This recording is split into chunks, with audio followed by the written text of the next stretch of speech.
Hey, what's good? What's going on, everybody? It's about midnight here in Singapore.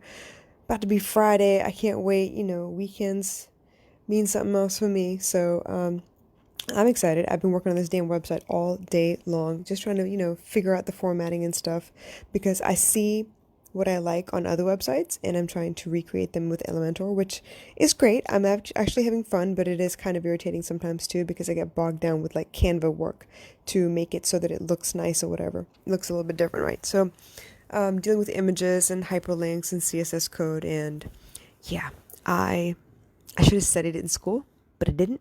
So I'm just going to teach myself as I go along. But in the meantime, I wanted to get on here and talk to you about something I was contemplating because I was listening to a YouTube video from Evercoach, which is a segment of Mind Valley. So Jason Goldberg, I believe that is his name. I may have gotten it wrong, but I will double check and make sure. But this gentleman was talking about self-leadership. He was doing a talk on self-leadership, but there was a section in his talk where he was describing an instance where he didn't realize it, but he had been waiting for permission to do something. And I feel like that's something we all do without consciously knowing that that's what we're doing. We will hesitate to do things. We will hesitate to go with our gut feelings, mostly because maybe it's not generally accepted by, society or your culture or your school or your family. Um, Regardless of the situation, you're waiting for someone to say it's okay for you to do it before you go do it. And it could be something simple as, what are you wearing? What kind of clothes are you wearing? Maybe you're going out to an event and it's supposed to be, semi-formal, but you're not entirely sure what that means. So you're asking people who have gone before, or maybe people who are putting on the event, and you ask them, well, what are y'all wearing? I kind of want to know, so I don't outdo myself or look completely out of place. But honestly, if you didn't have to ask them that question, if you could go and wear whatever you thought was appropriate, what would you wear? And that's what he was kind of alluding to. So this situation obviously was more of more political a little bit, I think. I would say because he was invited to a morning show with three women, and he was discussing this idea that this young girl had started making cupcakes and made a business out of it, and everybody was cheering her on until some of the elders in the community was like, well, I don't care how old she is. She needs to abide by the law, and if she's going to make this much money, she needs to file taxes, and basically buried her under red tape and paperwork. So, the ladies in the talk show apparently took the position of, yeah, you know what, she needs to abide by the rules. That's just the way it is. So if this is the way everyone else has to do it, she has to do it too. Whereas he took the position of, well, she's a kid and you should be applauding the fact that she is pulling her community together and she's doing the lead work. She's going door to door selling cupcakes or whatnot, and she's doing a really good job of it because she has repeat customers and people are getting to know who she is and what she does, and they're happy to support her in that manner. So he thought it was wrong to put that pressure on an 8-year old and make her succumb to the laws of, you know, uh, basically adulthood, right? So he had been itching to say all that anyway, and it wasn't until somebody in his ear, like the producer of the show, got in his ear on the mic and said, "You know what? Keep fighting." So unbeknownst to him, it wasn't a message that was given to the whole crew of that show, like all the panelists or whatever, but he went with it. He was waiting for the green light. He got the green light. He ran with it. And I think a lot of us do the same thing. And I know for a fact that I've done it recently as well. Y'all see me going on here live video on my personal page. And for a long time, I avoided, like the plague, doing anything to do with my business on my personal page. And looking back now, I think it's because I have a lot of psychiatrists, psychologists, clinical, biological, medical people in my family on my Facebook page. And I was afraid of being told or being called a hack, being pulled up on the fact that I was trying to do something that was against the grain, and I wasn't doing it the traditional way of going and getting 1,000 degrees and then being in debt and having to open up a private practice only to do it the way everybody else is doing it, not doing it the way I saw fit as far as helping people is concerned.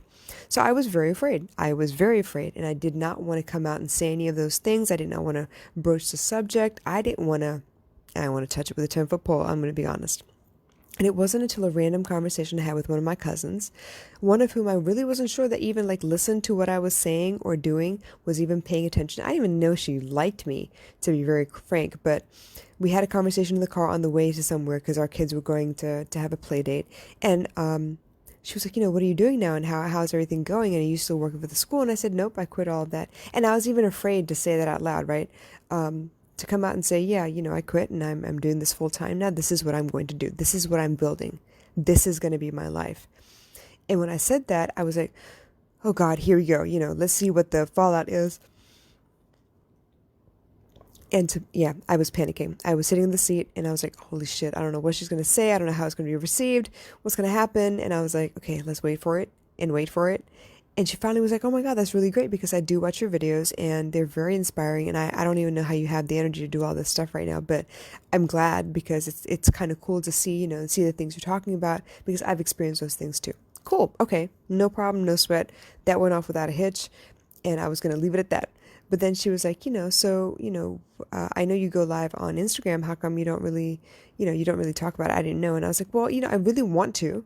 I want to go live on Facebook on my personal page, and I do have a business page that I promote all of my work on. But I'm not gonna lie, I'm a little afraid because I do have uncles here in Singapore who I went through counseling with as well. And as much as he was very helpful and very observant and wise, he basically told me I didn't need therapy and I was capable of handling my life without extra help from him on like a clinical side. So I was like, that was really cool and everything, but I also knew that from past experience, anytime I would post something that was remotely hopeful or a little bit woo-woo, I would get this comment from him like, well, that's not practical and you shouldn't, I hope you don't believe that there's a lot of work that goes into this. And I was like, okay, cool, and I used to get mad about the fact that he would comment on my posts. So I stopped posting any of that stuff on my page at all. But now looking back, I made that the rule of thumb instead of just being myself no matter where I am. I adjusted who I was on my personal page so I would not offend anybody. And it wasn't until August called me out on it. She was like, if you post one more cooking video and one more hair video and don't say anything about your business, we will have a serious talk. And I was like, oh crap, I didn't realize I had been doing that. I didn't realize I had changed the way that I was presenting myself and my business and my beliefs on social media. And no, it wasn't because I want to convert everybody to my way of thinking. I just need people to know that I think this way. And it's because I've been through this.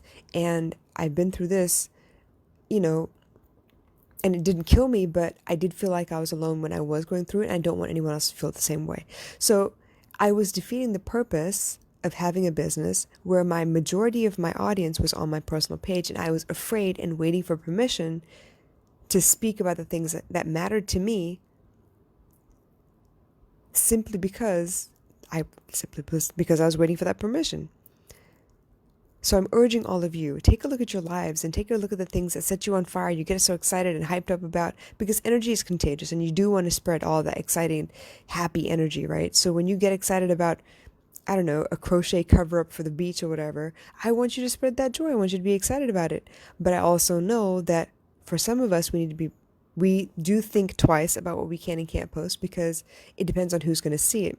Like, for example, I had no problem posting a bikini shot on Instagram stories because I knew it was going to be up there for 24 hours and then it would disappear. However, I had to think very carefully and I had to curate which picture I was going to post on my Facebook personal page because there are a lot of elders out there and they'd be like, what the hell are you doing? Why are you posting half naked shots and stuff? Obviously, if people come and see me at the beach, that's exactly how they would see me. There's nothing to hide, but it doesn't have to be on social media forever either. So I get where they're coming from, but I also want to be authentic no matter where I am. And yes, sometimes we do wait for permission. So I don't know what's going on in your life. I don't know what you need to hear tonight, but this is the message I have for you. Stop waiting for permission. What would you do if you didn't need permission? Would you go ahead and do it? Would you go ahead and, go for the Guinness Book of World Records with a Lego project? Would you join together with a bunch of people and decide to do the longest DJ set in the entire universe because you want to hit the Guinness Book of World. Yes, I'm caught up on the Guinness Book of World Records right now. But would you do something like that if you had in your heart to sing and you had a little bit of formal training and you didn't actually graduate from Sangeetam class or whatever, and you want to get out there and sing, but you're not even sure if your voice is still great or not? What are you waiting for? Are you waiting for people to say that it's okay to do that? Because let's face it, that's actually a dream of mine as well. I want to get out there and sing, but I am a little bit afraid, and it's going to take me a little bit more time to work up the nerve, but that's also coming. You know what I mean? So anything you have it that's in your heart to do, go try it out within reason. Please don't go out and hurt yourselves, okay? But if you want to post dance videos because you decided to sit down and watch someone's music video and learn their choreography and then repeat it or whatever, do that. Do it. Stop waiting. What are you waiting for? Just because it has nothing to do with your tech company startup or whatever, it doesn't mean you can't do it. If this is a part of who you are, people deserve to know about that too. You deserve to show that off about yourself too. So stop waiting for permission. Go be yourself. Go have fun. And most importantly, please learn to laugh at yourselves. So just go have fun. Okay? If you want to sing, sing. If you want to dance, dance. If you want to rap, rap. If you want to music produce or make up beats and drum on tables alongside, whatever song, like you just want to, use your fingers on the table or whatever, do that. Do all of that. Because you never know who you'd inspire. You never know. Somebody out there is waiting for you to make a fool of yourself and laugh at yourself and show people that it's not a big deal so they can get up there and do the same thing. So they can work that icebreaker out the way so they can go be themselves. Anyway, that's my 2 cents for the night. I hope you have a great night, and I will catch you again in the morning. Talk to you soon. Bye.